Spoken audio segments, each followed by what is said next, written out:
नमस्कार, जय सिया राम, जय नीम करोली महाराज जी। मैं पवन कुमार चतुर्वेदी एक बार फिर से आप सभी का चैनल पर स्वागत करते हुए हनुमंत स्वरूप पूज्य महाराज जी से आप और आपके स्नेही जनों के लिए हमेशा स्वस्थ एवं सुखी रहने की मंगल कामना करता हूँ। पूज्य महाराज जी बहुत ही दयालु हैं, वो अंतर्यामी हैं, वो अपने भक्तों के बारे में सब कुछ जानते हैं और पूज्य महाराज जी का कोई भी अनन्य भक्त अगर महाराज जी की ओर एक कदम आगे बढ़ाता है तो पूज्य महाराज जी अनेकों कदमों के साथ चलते हुए उस भक्त का हाथ थाम लेते हैं और जिस भक्त का हाथ स्वयं महाराज जी थाम लेते हैं उसके जीवन में किसी प्रकार का कोई संकट नहीं रह जाता है।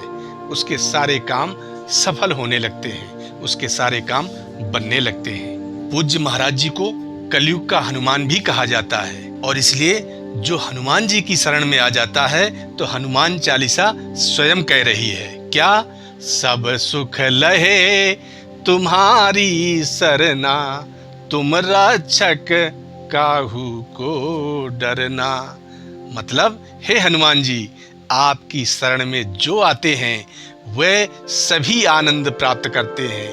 आप जिसके रक्षक हो जाते हैं उसको किसी का भय नहीं रह जाता है। श्री हनुमान जी अष्ट सिद्धि और 9 निधि के दाता हैं। यदि हनुमान जी प्रसन्न हो जाते हैं, हनुमान जी की आप पर कृपा हो जाती है तो संसार के जितने भी भौतिक सुख हैं, चाहे वो धन हो या आदि आदि जो भी भौतिक सुख हैं, सभी हनुमान जी की कृपा से प्राप्त होते चले जाते हैं। वैसे तो जीवन में सुख और दुख कर्म के अनुसार आते हैं, लेकिन एक बात तो तय है, यदि आप पूज्य महाराज जी के भक्त हैं और आपको पूज्य महाराज जी में पूर्ण निष्ठा है, श्रद्धा है, विश्वास है, तो ये बात तो तय है कि आपके जीवन में यदि दुख आएंगे भी तो वो सुख में परिवर्तित हो जाएंगे, आपको दुख का एहसास नहीं होगा। पूज्य महाराज जी आज भी अपने अनन्य भक्त को कभी भी दुख में नहीं देख सकते। अगर पूज्य महाराज जी का कोई भी भक्त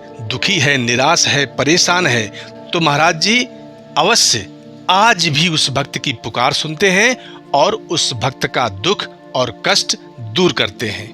महाराज जी सर्वसमर्थ हैं और इसलिए दीन दुखियों की सहायता करते हुए अपने हृदय में प्रेम और आदर की भावना को रखते हुए काम करते जाइए और महाराज जी आप पर कृपा बरसाते रहेंगे, महाराज जी आप पर कृपा करते रहेंगे। आप जीवन में जो कुछ भी चाहते हैं, जैसा बनना चाहते हैं, आप किस तरह का जीवन जीना चाहते हैं, वो सब आपको प्राप्त होगा।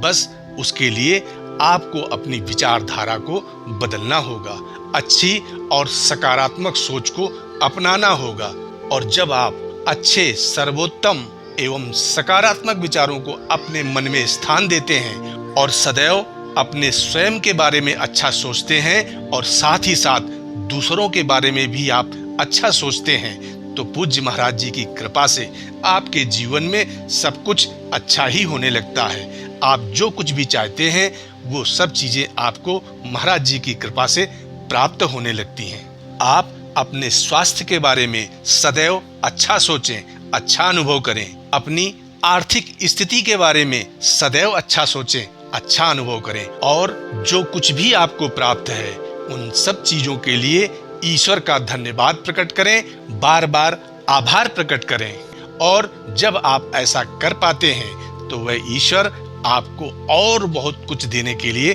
तत्पर हो उठता है। और इसलिए ईश्वर के इस अटल एवं शाश्वत विधान को अच्छे से समझकर यदि बताए गए नियमों का अपने जीवन में अच्छे ढंग से पालन करते हैं तो पूज्य महाराज जी की परमात्मा की कृपा आप पर अवश्य होगी। आपके सारे काम सफल होंगे, आप जो चाहते हैं, जैसा चाहते हैं वो सब वैसा ही होने लगेगा और पूज्य महाराज जी की कृपा आपको प्राप्त होती चली जाएगी। आज के क्रमांक को यहीं विराम देते हैं और मिलते हैं अगले क्रमांक में। तब तक के लिए विदा लेते हैं।